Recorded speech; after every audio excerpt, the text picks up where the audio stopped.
네, 안녕하세요, 여러분. 책벌레에서 책을 읽고 있는 찌라입니다. 벌써 일요일 밤이에요. 다들 즐거운 주말 보내셨나요? 오늘은 좀 날씨가 많이 따뜻해진 것 같아요. 이번 주말에는 날씨가 많이 따뜻해져서 다행히 이제 좀 뭐 많은 활동들을 하셨을 것도 같고. 하지만 저는 오늘도 이제 사무실에서 일을 하면서 보냈던 것 같습니다. 잠깐만요. 들어오고 있나? 음, 음. 제 소리랑 잘 들리세요? 네. 저는 어제에 이어서 오늘도 그 제4차 산업혁명, 클라우드 슈밥의 제4차 산업혁명 두 번째 시간을 소개하려고 합니다. 어제 좀 느꼈던 게, 이게 저는 엄청 재밌는 화두였는데, 좀 재미없으셨나? 한 때보다 좀 덜 들으시나? 라는 생각도 들었는데, 굉장히 중요하고, 또 이제 특히나 뭐 사업이나 약간 이제 비즈니스 쪽에 있으신 분들을 포함해서 뭐 그렇지 않더라도 우리가 당장 고민해야 될 화두인 것 같다는 생각이 들었습니다. 잘 안 들릴 듯 잘 들리는 거는 조금 작게 들리나요? 제가 볼륨을 일단 다 키워보도록 하겠습니다. 그래서 이제 어제는 4차 산업혁명의 정의 그리고 각 분야에 미치는 영향 이런 부분에 대해서 얘기를 드리다가 경제까지 이제 설명을 드렸었는데요. 이렇게 해야 되나? 이 부분을 소개를 했던 것 같아요. 4차 산업혁명의 메가트렌드로는 물리학적인 기술, 그래서 무인 운송수단, 그리고 3D 프린팅, 첨단 로봇공학, 신소재 쪽에 발전이 되고 있다. 그리고 이제 디지털 기술로는 사물 인터넷, 블록체인, 온디맨드 경제, 공유 경제, 디지털 플랫폼 등의 변화가 있었다. 그리고 생물학 기술에서는 유전자 활성 및 편집, 개인별 맞춤 의료 이런 변화들이 있었다. 근데 이제 아까 대철님이 내용이 좀 잘 들리면서 안 들린다는 내용이 뭔지 알 것 같은데 오늘은 조금 이제 한 중반부부터는 이 하나하나를 가지고 얘기를 해요. 이 하나하나. 그래서 좀 재밌고 실제로 우리가 어디까지 왔나 그런 부분들을 많이 느낄 수 있어서 굉장히 재미있는 시간이 될 것 같습니다. 어제보다. 그래서 저는 어제에 이어서 4차 산업혁명을 이야기하고 있습니다. 자꾸 잠시만요. 이 뭐라 그러죠? 미러링이 자꾸 멈춰서 네, 다시 연결을 미러링이 자꾸 멈춰서 다시 연결을 해보겠습니다. 네. 음,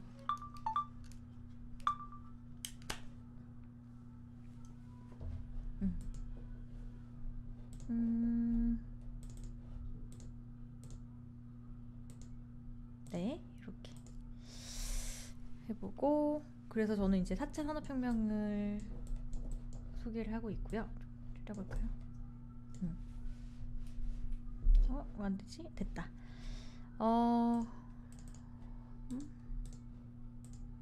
네.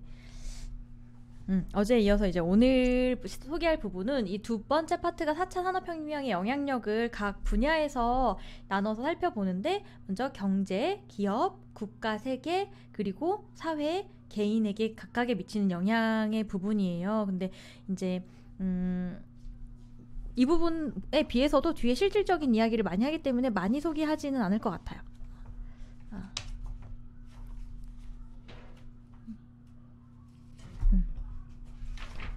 네, 오늘은 이제 기업 부분을 소개를 할 건데 기업 부분 되게 재밌었는데 파괴적 혁신과 혁신이 굉장히 중요해진다라는 부분입니다. 신생 기업이 시장을 장악해 의미 있는 수익을 달성하는 데 걸리는 시간이 변화했다. 예를 들면 아이고 잠시만요.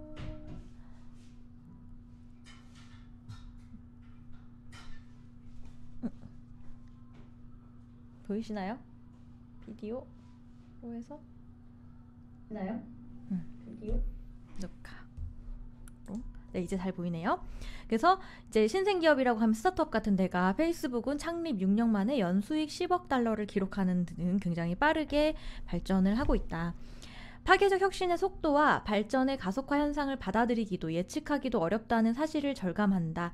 이런 상황 속에서 리더들에게는 끊임없이 학습하고 적응력을 높이면서 독자적인 운영 모델을 구축할 수 있는 능력이 요구된다.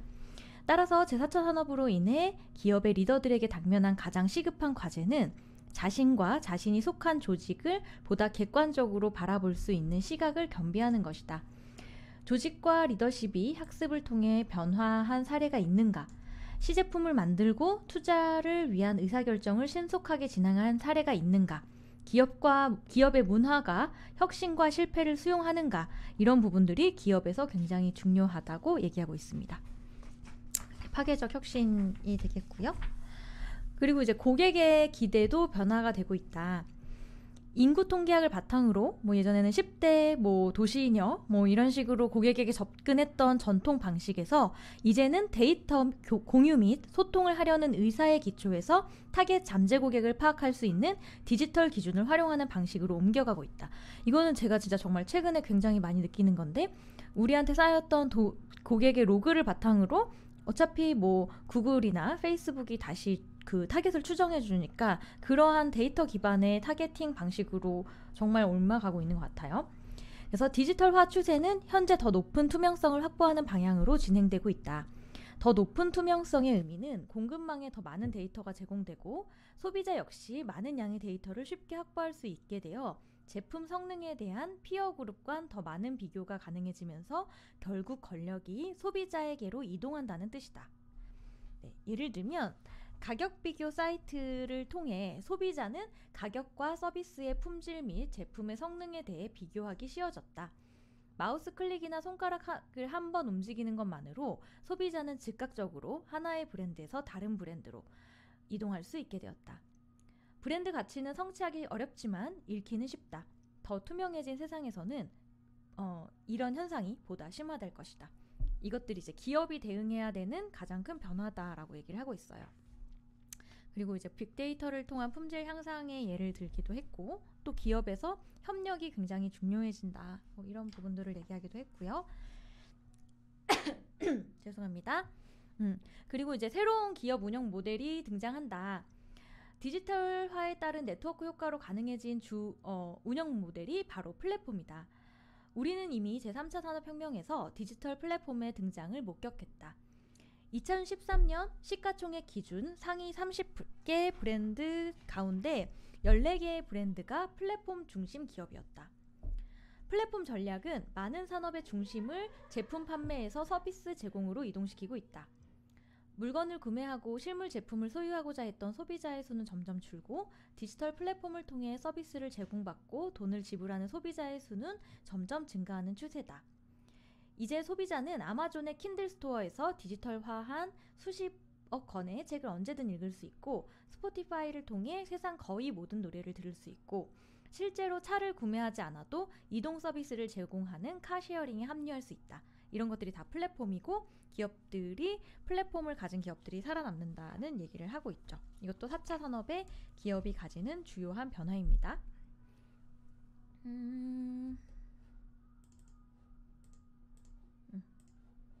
또 안 되나 봐요. 일단 잠시만요. 이거 어떻게 하지?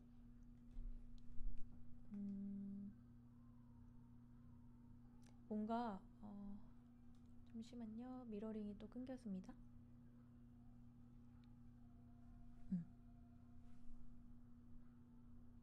녹화를 하면은 괜찮을까요? 녹화를 하면은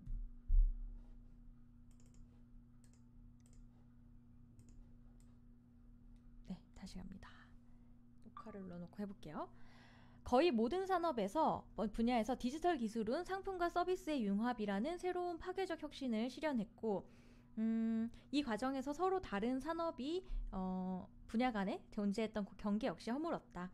자동차 시장에 진입하려는 애플과 구글의 최근 행보를 보더라도 미래에는 전자기술로 가치가 이동하므로 기술과 라이센싱 소프트웨어가 자동차 제조보다 전략적으로 이득이 될 것이다. 금융산업 역시 이와 유사한 파괴적 변화를 경험하고 있다.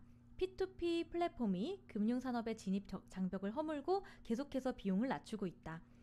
금융의 블록체인을 적용하게 되면 결제 및 거래 비용을 200억 달러까지 낮추고 산업 전체 시스템을 획기적으로 변화시킬 기회를 잡을 수 있을 것이다.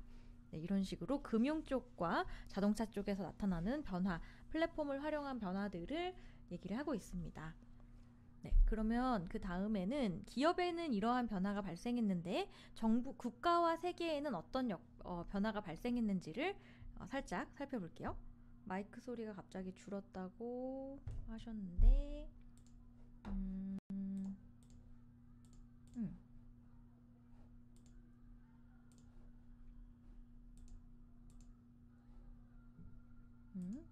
네, 혹시 어,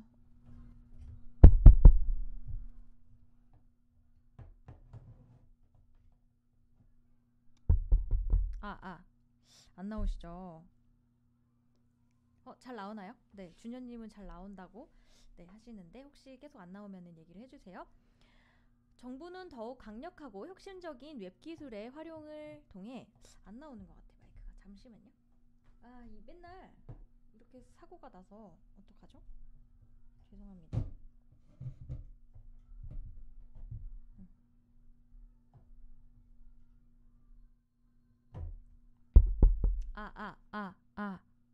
잘 나오네요. 네. 정부는 더욱 강력하고 혁신적인 웹 기술의 활용을 통해 행정의 조직과 기능을 현대화한 전자정부 확대에서부터 투명성 및 책임성 향상 그리고 국민과의 관계 강화에 이르기까지 전반적인 업무 능력을 개선할 수 있다. 21세기에는 권력을 얻기는 더 쉬워지고 발휘하기는 어려워졌으며 읽기는 매우 쉬워졌다고 말한다. 정책 이반자들의 역할이 초국가적 단체와 지방 및 지역 단체는 물론 심지어 개인까지 포함한 경쟁 세력의 등장으로 제재를 받기 때문이다. 미시 권력은 이제 국가 정부와 같은 거시 권력을 제재할 수 있게 되었다. 이제 4차 산업혁명이 정치적으로 가지는 의미 중에 하나는 이제 정치의 권력이 민간으로 많이 이동했다. 더 많은 권력을 가질 수 있었다라고 얘기를 하죠. 실제로 지금 꼭 그렇지 않을 수도 있지만 우리가 촛불에서 그렇게 많이 모일 수 있었던 것도 이런 4차 산업혁명으로 인한 게 아닌가 그런 생각도 좀 들고요. 그래서 일단 정부적으로 보면은 그런 이슈들이 있습니다. 그래서 세계 체제가 개편이 되고 있고 이제 국가 안보 문제들이 발생을 하게 되죠. 왜냐하면 실제로 테러 같은 것들, 사이버 테러가 굉장히 더 큰 문제를 일으키고 있다는 얘기도 나오고요. 그런데 오늘은 좀 더 그리고 이제 사회 쪽에서도 불평등과 중산층 문제가 나오는데 이 부분을 좀 들려드릴게요.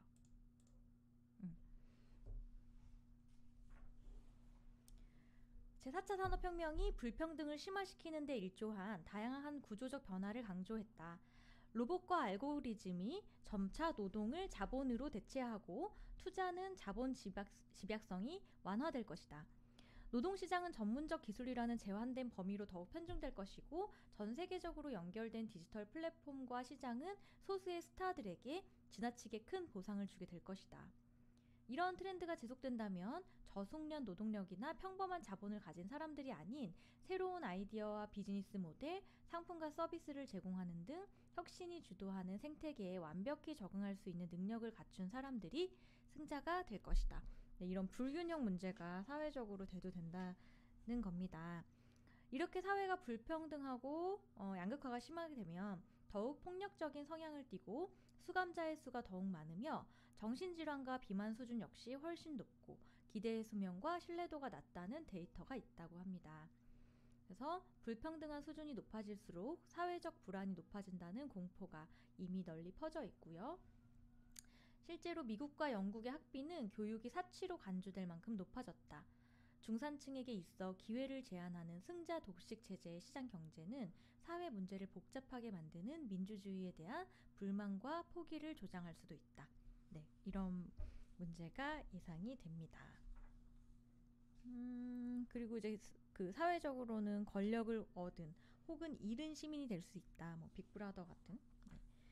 그리고 정체성, 도덕, 윤리의 문제들이 좀 남아 있는데 예를 들면 생명공학에서 발생하는 그런 인간의 정체성 문제가 있어요. 생명공학에서 인공지능까지 제4차 산업혁명으로 촉발된 상상을 초월하는 혁신은 인간이란 무엇인가에 대한 개념을 재정립하고 있다. 수명과 건강, 인지, 그리고 능력의 한계점이 기술 혁신으로 인해 확장되고 있다. 이 분야의 지식이 늘고 놀라운 발견이 계속 등장함에 따라 도덕적 윤리적 논의를 지속적으로 이어가겠다는 우리의 관심과 약속이 점점 중요해지고 있다. 인간이자 사회적 동물로서 우리는 생명 연장과 맞춤형 아기, 기억 추출 등 그 외 수많은 관련 사안에 대해 어떻게 반응할 것인지 각자 그리고 함께 생각해 봐야 한다. 네, 그리고 인공지능 같은 경우도 그렇죠. 인공지능 그 어벤져스에 나오는 그 인공지능 원래 그 친구 누구죠? 그런 식으로 나쁘게 활용될 수도 있다. 인공지능의 영향력은 단기적으로는 누가 통제하느냐에 달렸지만 장기적으로는 결국 인공지능이 통제될 수 있을 것인가에 달려 있습니다. 혜택을 누리고 위험은 피할 수 있는 확률을 높이기 위해 우리가 지금 무엇을 할 수 있는지 함께 고민해야 할 때입니다. 네, 이러한 부분들을 얘기하고 있습니다.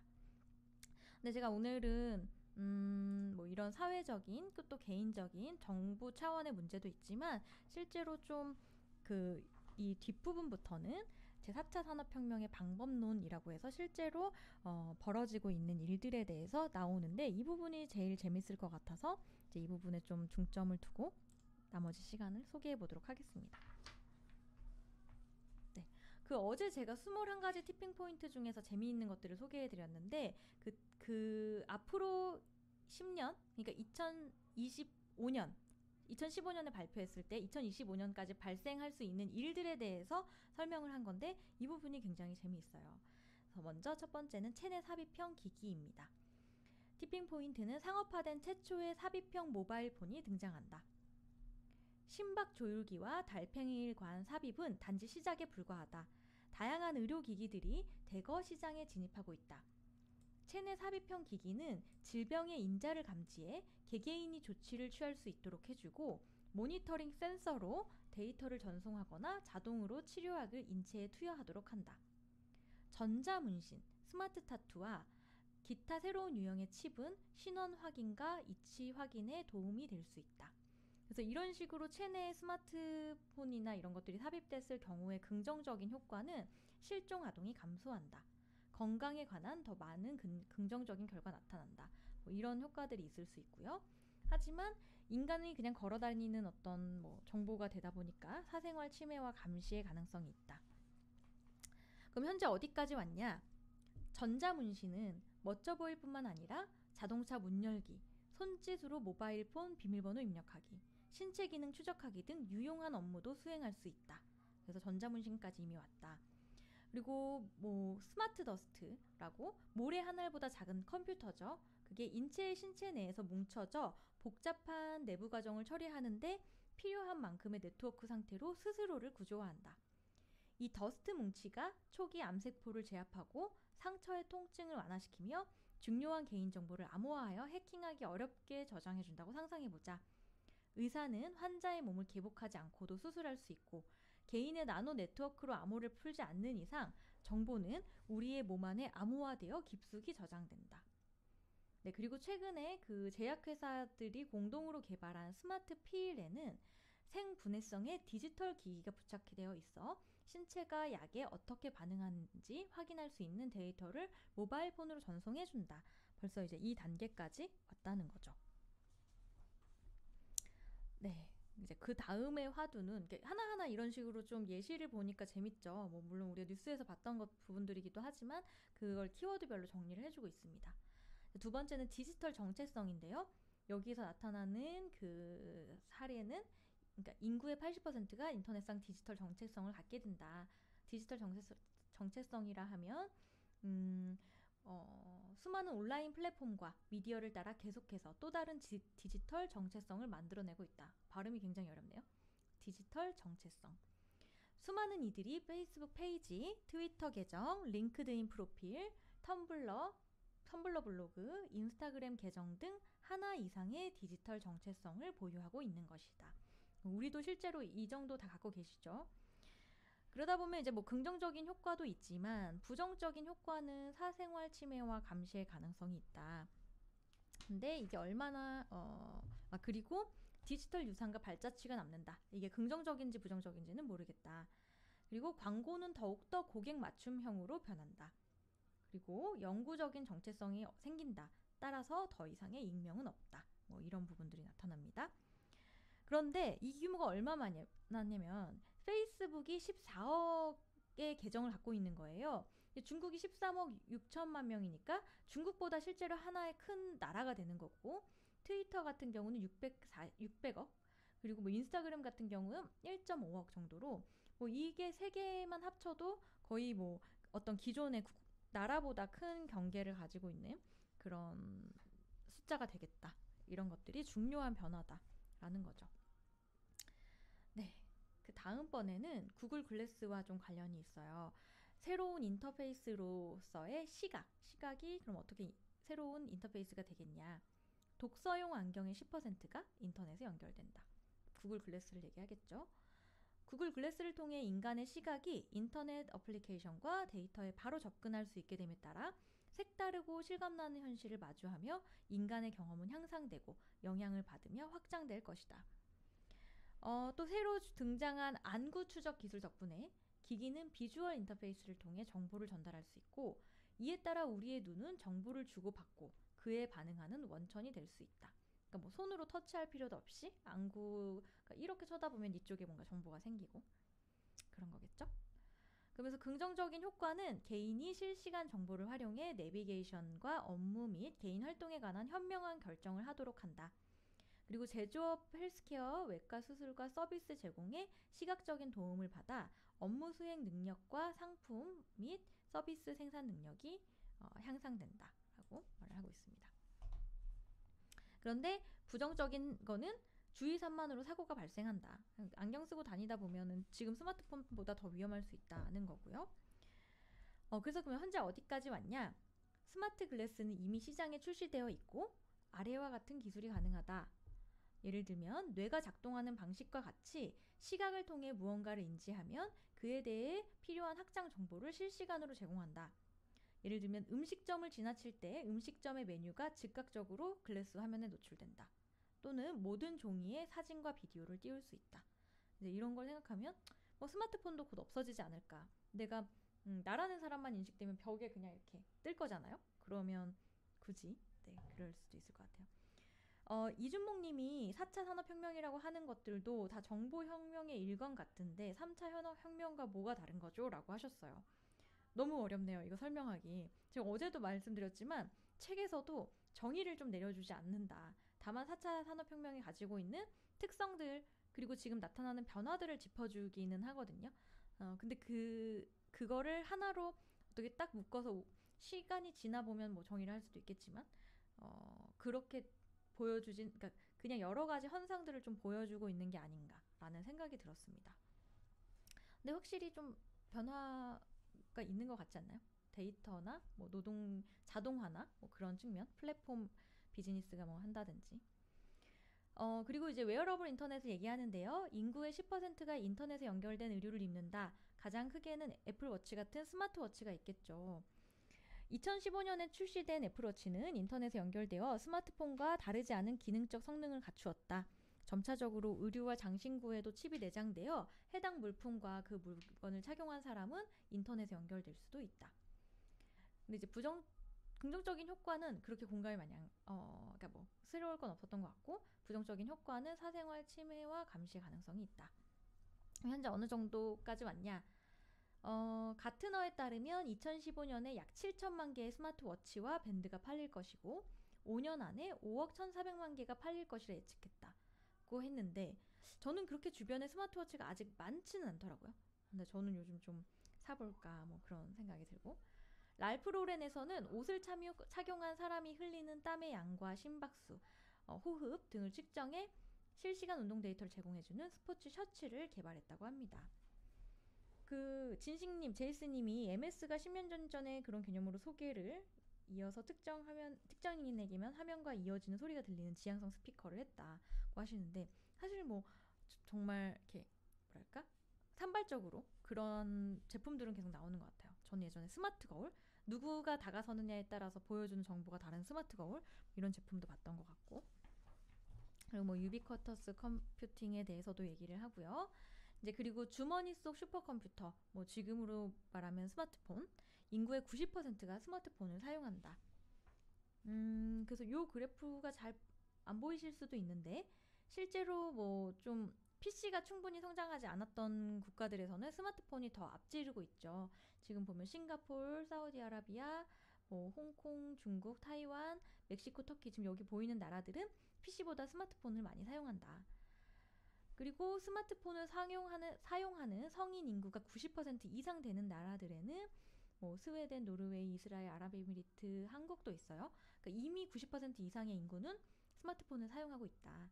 뭐 되게 당연한 것처럼 들리지만 근데 꼭 다 뭐 그렇지는 않다는 얘기가 뒤에도 나오는데요. 긍정적 영향으로는 오지나 저개발 지역에 거주하여 제대로 혜택을 받지 못한 인구의 경제 참여가 늘어난다.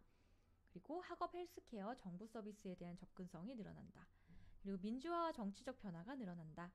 하지만 부정적 영향으로는 뭐 중국처럼 폐쇄형 네트워크 서비스 환경이 조성되면 일부 지역과 국가의 완전한 접근성을 허용하지 않는다. 뭐 이런 것들이 발생할 수 있다는 겁니다.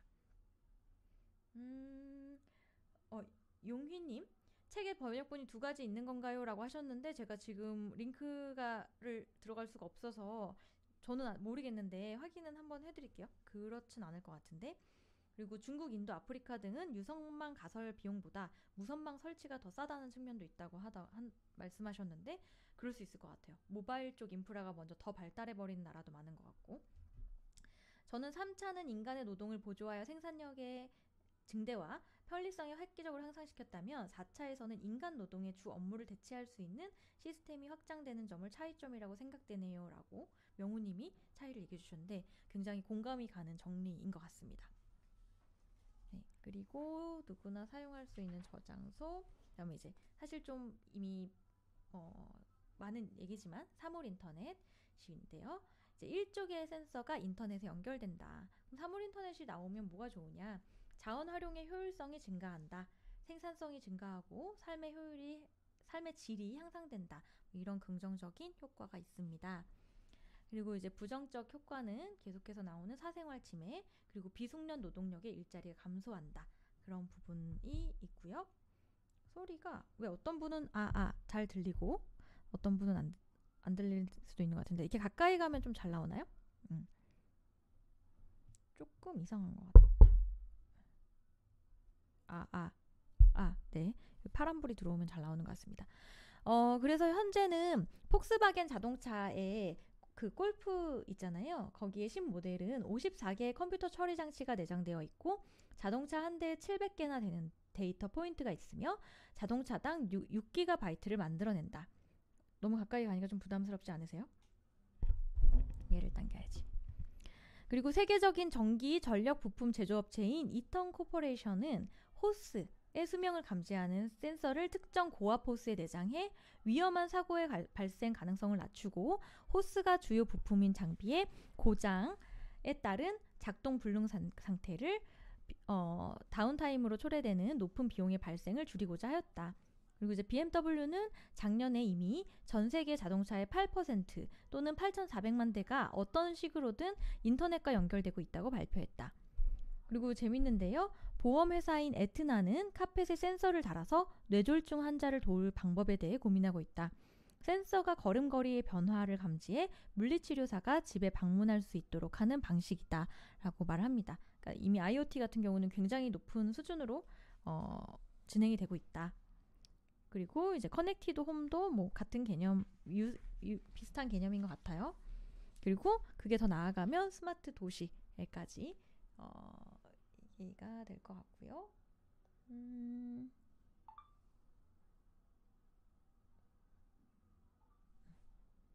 네, 잠깐만 한번. 그리고 이제 빅데이터를 활용한 의사결정인데요. 이거는 인구 조사를 위해 인구 센서스를 사용하는 대신 빅데이터를 활용하는 최초의 정부가 등장할 것이다. 그래서 빅데이터를 통해서 광범위한 산업 분야와 애플리케이션에서 더욱 빠르고 나은 의사결정이 가능해진다.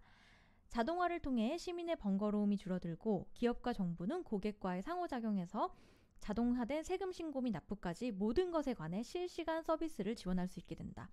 우리나라는 안 될지도 모르겠어요. 막 액티브엑스 때문에, 그죠? 그렇지만 뭐 이런 의사결정이 빅데이터를 통해 하게 된다. 그러면서 더욱 효율적이고 빠른 의사결정이 가능하다. 그리고 재밌는 건 변호사의 일자리가 늘어난다. 네, 분쟁이 많이 생길 거라는 거죠. 빅데이터로 인해.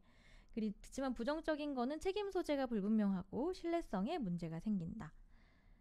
현재 동향으로는 미국에서 인도에 이르기까지 많은 농부들이 어떤 작물을 언제 심을지 결정하고 농장에서 식탁에 오르기까지 식품의 신선도를 추적하며 기후변화에 어떻게 적응할 것인지에 관해 더 나은 의사결정을 내리기 위해 시약과 인공위성, 센서, 트랙터의 데이터를 활용한다.